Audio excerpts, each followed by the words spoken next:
What's up guys, I am here at Moscow's Domodedovo International Airport at the rather wonderful Air Hotel. It doesn't sound that exotic, and to be honest it's not that fancy, but it's a really nice hotel. It is about a 10-minute walk from the terminal here at Domodedovo Airport, which is perfect for me for the next few days because I'm going to be flying in and out of this airport all the time. Let me just give you a quick look around this room. I mean, seriously, you cannot beat a room this size. It's got its own separate living room. You've got a view over the airport there, bedroom over there. You have to walk about 10 paces to get to the bathroom, which is up here. It really is quite a nice hotel, and it's only costing me something like 120 quid a night or something like that, which is not bad at all, really. So after my rather spectacular failure to get on board a Russian-made Yakovlev Yak aircraft down in Ukraine in the last few days, I have been drowning my sorrows here thanks largely to the free minibar offered here at the Air Hotel, and also looking at my options of how I can go about doing this. And I have found an airline called Izhavia who operate a fleet of Yak-42s in and out of Moscow's Domodedovo Airport, as well as St. Petersburg, from a little town about 2 hours flight east of here called Izhevsk. Now, I've no idea where this place is, what it is or anything, but I do know that they operate 2 flights a day using a Yak-42 from right here at Domodedovo Airport. So I've decided to book one of these return trips with Izhavia. It's cost me like 40 quid for a return trip, 2 hours each way over to Izhevsk in the middle of Siberia, I think, kind of in the middle of, I have no idea what's there, we'll see when we get there. But the important thing is that we can fly on Yak-42s in 2019. Not many airlines fly in them these days. It's not a Yak-40, I know that, but it still is better than no Yak at all. So let's head over to the terminal building and go and see how we go about getting on these Yak-42s with Izhavia over to Izhevsk in Russia. Well, good morning. It is Yak-42 day. Really looking forward to this. I'm also really cold. It's -12 here in Moscow at the moment, and I haven't even bought a hat and gloves or a scarf or anything like that I could really do with over here, but maybe that's something I get today in Izhevsk. It's really cold. The traffic heading into the terminal over there is absolutely insanely busy, so it looks like it's a very busy time of the day here at Domodedovo. I've slept pretty well. Every few minutes you hear something land or take off on the runway, but you can't see it because it's over there behind all those other buildings, but never mind. Right, let's head into the terminal and head to Izhevsk on the Izhavia Yak-42.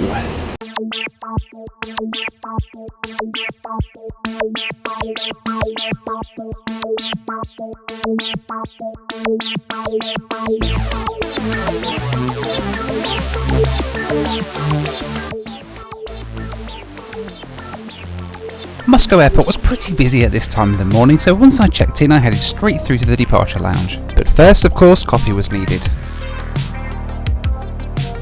The gate area was really crowded and there was barely anywhere to sit, so I decided to go to the Shostakovich Premier Lounge. I got into the Shostakovich Lounge using my Priority Pass membership. Priority Pass is a great service that I use that gives you access to over 1,200 airport lounges around the world, regardless of which airline or class of travel that you're travelling in. It's all for a small yearly fee, and if you check out the link in the description below, it'll give you an awesome discount with them.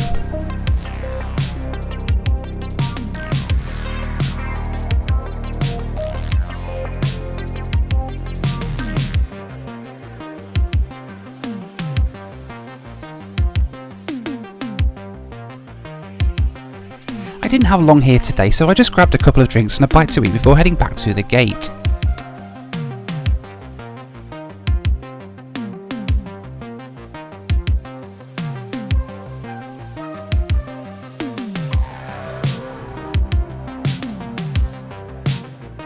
Passengers for Izhavia Flight 302 to Izhevsk, boarding please at gate 43.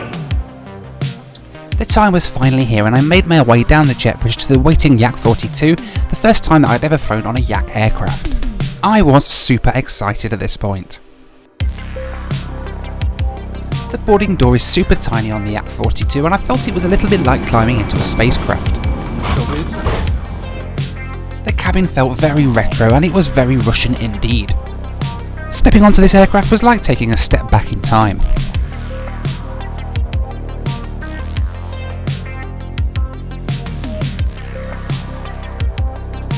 My seat today was in row 19. It's the second row from the back of the plane and I was really hoping it would give me a great view of the front of the engine and the back of the wing.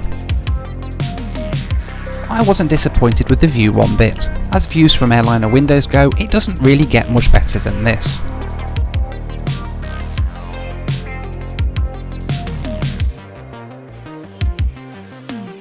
In common with most Russian airlines, the crew came around handing out mints before we pushed back from the gate. We pushed back from the gate right on time and the 3 Lotarev D36 turbofan engines all powered up above me.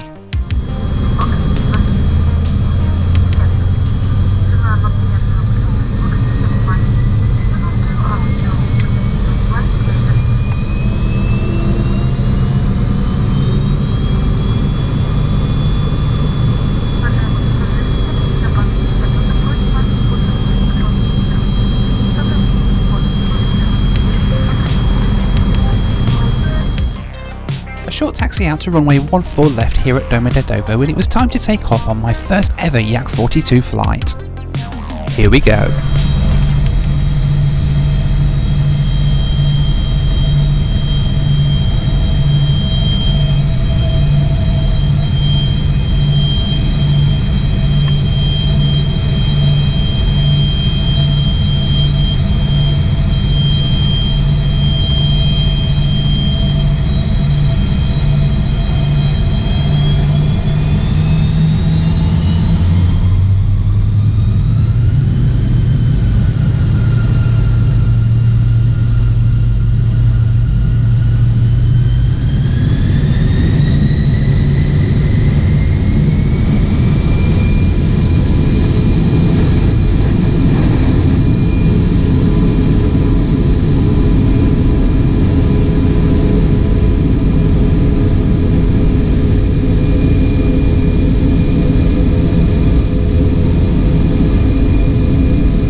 I almost felt like a Russian cosmonaut as the engine spooled back and we entered our orbit over the Russian countryside.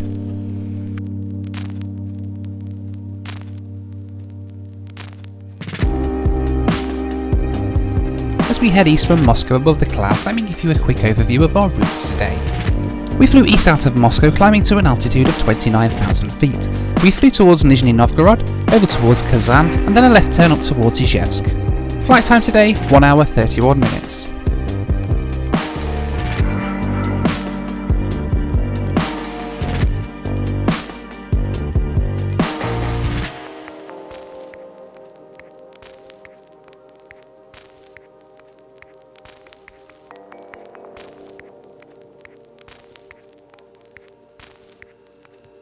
I decided to get up and have a walk around. I just wanted to savour every single part of this aircraft. The Yak-42 is unusual in that it has stairs at the back of the aircraft so that you can board the aircraft through the tail. I was really hoping to be able to get on board the aircraft in this really unique way today, however I didn't get the chance to do that on either of the flights that I did. Wow, I am on board a Yak-42. Can you believe this? 2019, I have an engine right above my head. It's just really noisy down here at the back of the plane, but this is just phenomenal. What a throwback. Great to be on board one of these aircraft, I have to say.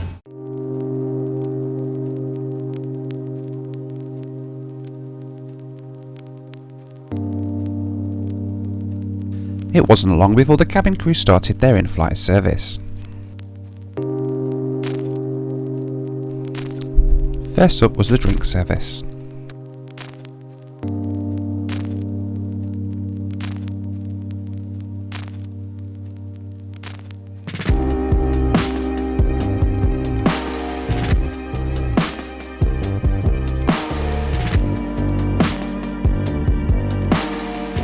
Once the drink service had been completed, it was time for the crew to come around again with the breakfast service. Not really fancying the fish dish that was on offer, I decided to go for the sausage. It was, let's just say, a little bit interesting. Alongside the rather anemic looking sausage was a snack box containing a fruit bar and a bread roll. The sausage, well, let's just say it tasted like no other sausage I'd ever eaten. I was pretty certain that there was in fact more meat in the seat cushion underneath me than there was in the sausage that I was eating. Hot drink service started shortly after. Coffee today was in the form of an instant packet of coffee that I put into my cup, and they just came around and filled it up with hot water. I noticed it was getting pretty chilly towards the end of the flight. The inside of the window frame was now covered in ice. Before too long we commenced our approach and landing into Izhevsk.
As soon as we touched down, two of the engines shut down, which is something that I've never had before on any flight in my life. It is a really strange sensation.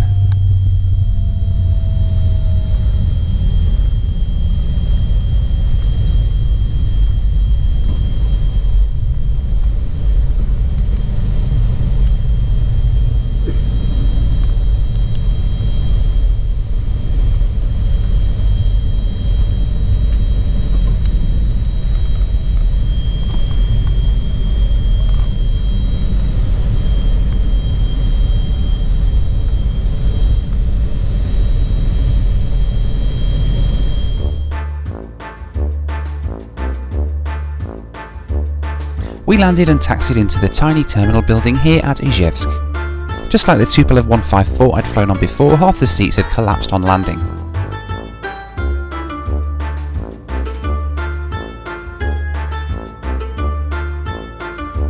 I stepped out into the cold Siberian air and enjoyed the sight of all of the Yak-42s sitting out on the ramp.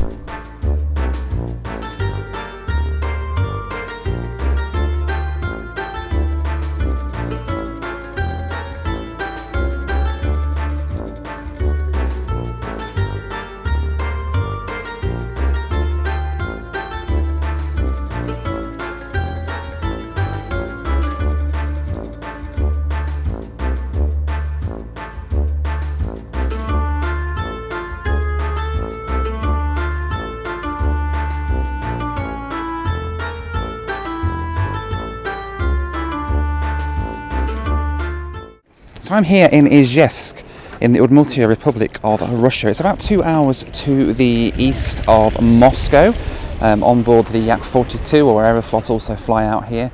It's a very small town, and probably many people haven't heard of it because before the fall of the Soviet Union, Izhevsk was called a closed city, which means basically nobody was allowed to enter the city if they were from outside of the area, and that's because it was quite a big, important city in the arms industry. The factory of Kalashnikov was here, where they made the AK-47, amongst many other things, so it's got quite a lot of history in that respect, but it's a relatively unvisited city in an unvisited part of the world.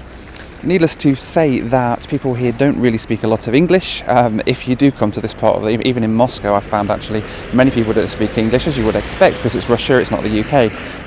A few words of Russian really does help, and even my handful of words in Russian doesn't tend to help that much, and we end up having conversations using Google Translate, like I just did in the taxi, talking to the really nice, friendly taxi driver, and we actually had quite a decent conversation in the taxi using Google Translate, so it's pretty interesting. So I'm going to go and have a wander around this city, see what there is here. Got about another 4 or 5 hours until my next flight back to Moscow on the Yak-42 with Izhavia Airlines. I have given in to the cold. It is absolutely freezing here. I've got hours until my flight. I don't know what I'm going to do now. There doesn't seem to be much else in the town other than the museum, so I'll wander around. I'm in a park at the moment. Very snowy, very cold. Not many people about, perhaps they're all a little bit more sensible than me and decide to stay in this really cold weather rather than wandering around town with nothing to do for a few hours. It was freezing cold here, and I really felt for these soldiers guarding this war memorial who stood out in the cold all day.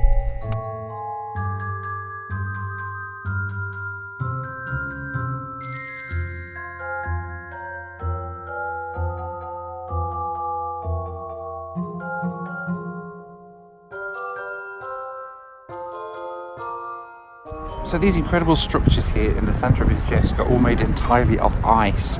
That's how cold it is here. And they've made kind of a children's playground out of it.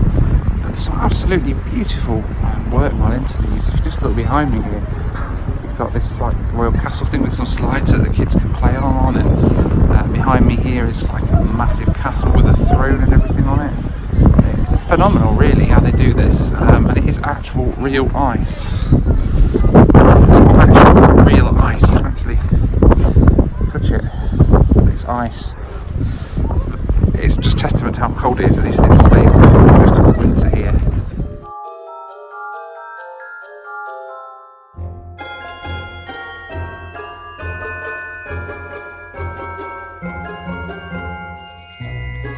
Finally giving in to the cold, I decided to head inside for some traditional Udmurtian cuisine.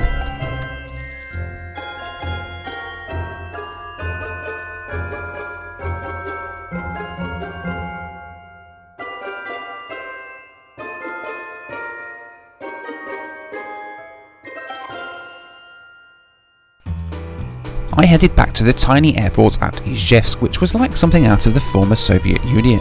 Inside the terminal it's very compact, with just a few check-in desks and a security checkpoint to take you through to airside. There's just a few flights a day from Izhevsk, mostly to Moscow and a couple to St. Petersburg. Check-in opened about an hour before the flight. There's no online check-in to these remote parts of Russia, so you just have to go back to the olden days and check in and get a paper boarding pass at the check-in desk. Once airside, there's just a small departure lounge. There isn't really much to do here, but seeing as you can only check in for the flight an hour before, you don't really have to waste much time sitting around. It wasn't long until we were called for boarding, and we made our way down to the bus that would take us across to the Yak-42 that would bring us back to Moscow. My ride back to Moscow was the very same aircraft that had brought me over in the morning. This particular aircraft is 24 years old. It was originally delivered in 1995 to China General Aviation. Somewhat frustratingly, in this really cold weather, they only let a handful of passengers board the steps at a time. They spent quite a lot of waiting around, and in temperatures of -15 at the moment, it was a really cold wait. Finally, after what felt like hours, it was time to climb the steps and enter the warm cabin of the Yak-42. Once again tonight I was down at the back, second from last row in row 19.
departed into the night from Izhevsk. Our route tonight took us pretty much straight back towards Moscow. We flew to the north of Kazan, overhead Nizhny Novgorod, and then over towards Moscow, where we flew quite a strange holding pattern to the south of Moscow before making our approach and landing into Domodedovo Airport. Our cruising altitude for most of the flight was 28,000 feet, and the flight time tonight was 2 hours and 13 minutes.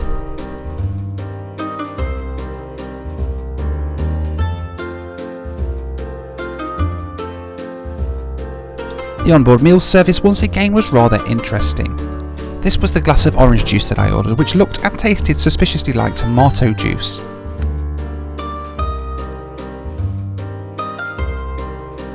The main meal was a choice of chicken or beef. I opted for the beef and for some reason I got fish. Still, the language barrier was a bit of an issue on this flight, and I wonder if some of this had perhaps got lost in translation. Either way, the food tasted pretty dreadful, to be honest. As cool as it is to still be able to fly on a Yak-42, I don't think Izhavia are going to be winning any awards for their onboard cuisine anytime soon. Just like on the outbound flight earlier that day, it started to get really cold on board and the window froze over on the inside. Before long it started to get really bright outside and it was clear that we were overhead Moscow, making our approach and landing into Domodedovo Airport.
Once again, 2 engines shut down as soon as we touched down onto the runway here in Moscow.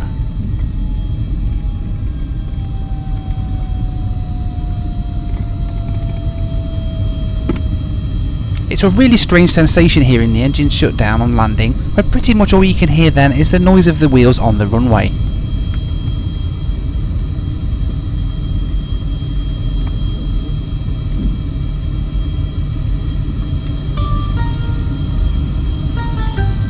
We taxied in past rows and rows of S7 Airlines aircraft in their luminous green colour scheme. Don't forget to check out my trip reports of S7 Airlines on my flight from Moscow to St. Petersburg.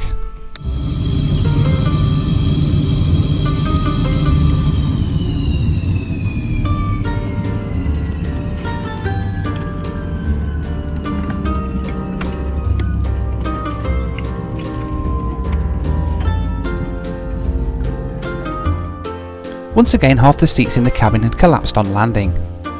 It's all part of the experience of flying on a Russian jet. I said goodbye to the crew and made my way into the terminal here at Moscow, minding my head as I left the aircraft, of course.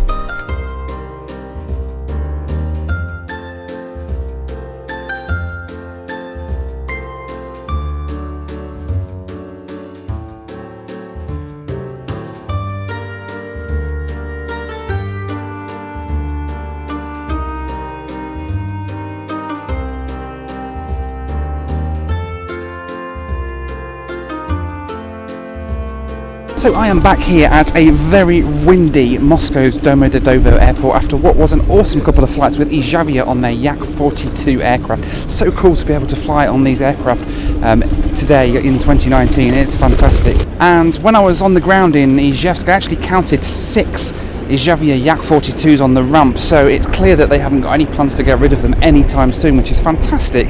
And it just goes to prove that if you go out of your way just a little bit, you can still fly on some... Not yet. Alright, thank you. Okay, so perhaps I was being a little bit brazen filming this right outside the terminal, just in front of a row of police officers. Let's try this again.